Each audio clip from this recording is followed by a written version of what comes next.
तारो सा चमकता चेहरा हो, तारो सा चमकता चेहरा हो, खुशियों का बादल छाई हो, है तेरे जन्म का ये शुभ दिन, तेरे बर्थडे की बधाई हो। तारों सा चमकता चेहरा हो, खुशियों का बादल छाई हो, है तेरे जन्म का ये शुभ दिन,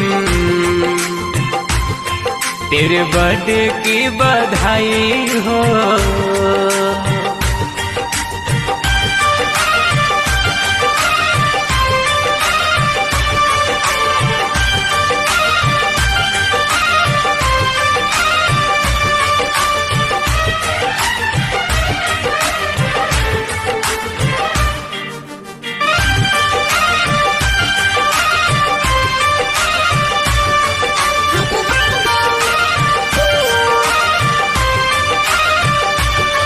तेरा जिंदगी रहे हरदम खुशहाल, तुम जियो राजवीर हजारों साल, हर मंजिल मिल जाए तुमको जिंदगी